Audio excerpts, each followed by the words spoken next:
राजधानी रांची से बड़ी खबर सामने आ रही है। 15 लाख के इनामी नक्सली इस वक्त अपने आप को सरेंडर कर दिया है। जी हां, झारखंड पुलिस और सीआरपीएफ के सामने इनामी नक्सली गंजू ने सरेंडर किया है। आपको बता दें कि 15 लाख के इनामी नक्सली है इंदल गंजू और सरेंडर किया है। इंदल गंजू ने झारखंड पुलिस और सीआरपीएफ के आला अधिकारियों के सामने उसने आत्मसमर्पण किया है। और इंदल गंजू बिहार के गया जिले का रहने वाला है, जो माओवादियों का मध्य जोन का सबसे बड़ा कमांडर था।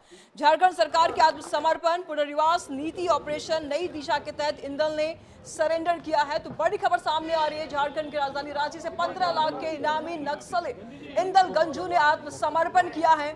बिहार के गया जिले के रहने वाला है इंदल गंजू और इस वक्त आत्मसमर्पण किया। 15 लाख का इनामी नक्सल इंदल गंजू। आज का दिन झारखंड पुलिस और सीआरपीएफ के लिए एक बड़ी उपलब्धि का दिन है। आज संयुक्त बलों के द्वारा झारखंड में नक्सल विरोधी अभियान में जो कार्य किया जा रहा है, उन सभी बलों के लिए आज एक सफलता का दिन है, क्योंकि नीति को समझते हुए हम यहाँ आ गए। संगठन में माइक को नजदीक लाके बोलिए। माइक थोड़ा तेज बोलिए। कब जुड़े थे? आराम से। उसको 20 साल हो गया। क्यों जुड़े थे? मेरा गांव का जमीन विवाद था, उसमें गांव में संगठन के लोग आते जाते थे, तो खाना खिलाते में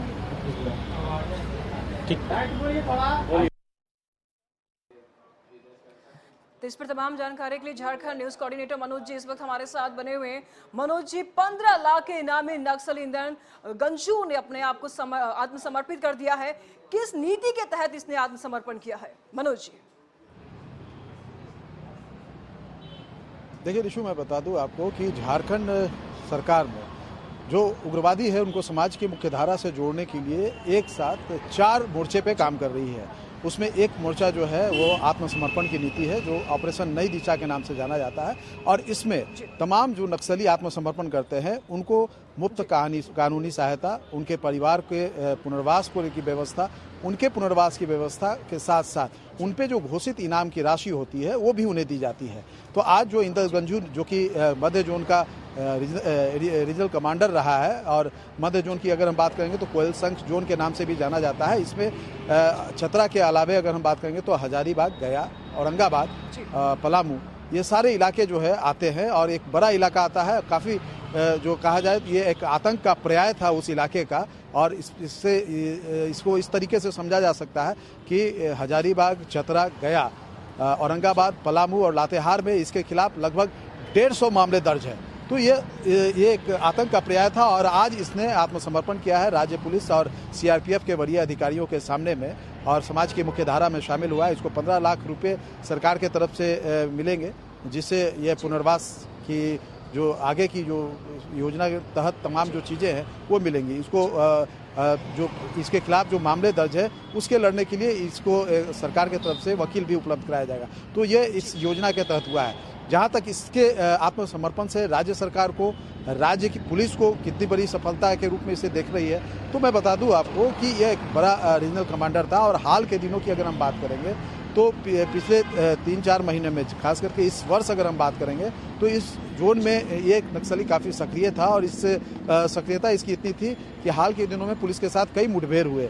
इस मुठभेड़ में, एक मुठभेड़ में जहां एक बड़ा नक्सली मारा गया था, राजेश, वही अभी हाल के दिनों में पिछले महीने जो एक बड़ा मुठभेड़ हुआ था पुलिस के साथ में, उसमें 4 लोग इसके मारे गए थे इसके दस्ते से। उसमें 2 सैक मेंबर भी थे, जो कि काफ़ी बड़ा ऊंचा ओहदा मारा जाता है एमसीसीआई माओवादियों का। और उसके साथ 2 जोनल कमांडर भी मारे गए थे।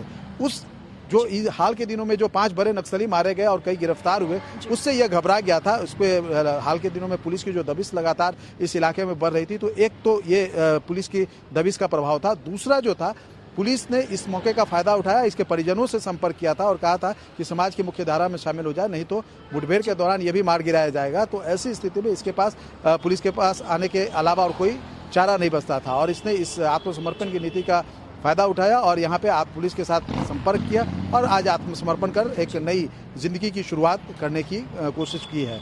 अब जहाँ तक पुलिस के इसको किस रूप में देख रही। तो मैं बता दूं आपको कि यह चूंकि रीजनल कमांडर था उस इलाके का, और इस इलाके जो है, यह जो इलाका है नक्सलियों का सेफ जोन माना जाता है। नक्सल के तमाम बड़े नेता इस जोन में आते हैं। एक तरह से नीति निर्धारक जो टीम होती है नक्सलियों की, उसमें यह शामिल था। तो ऐसे में अब जब पुलिसिया पूछताछ इससे होगी और पुलिस को ये जो जानकारी उपलब्ध कराएगा, उस जानकारी के आधार पे पुलिस उन इलाकों में छापेमारी करके बड़े नक्सलियों को गिरफ्तार कर सकती है, वहां से हथियार बरामद कर सकती है, या उन्हें आत्मसमर्पण के लिए जो है आत्मसमर्पण के लिए मजबूर कर सकती है। तो एक तरह से कहा जाए आने वाले दिन में उस इलाके में पुलिस को और बड़ी सफलता मिलेगी, इस बात से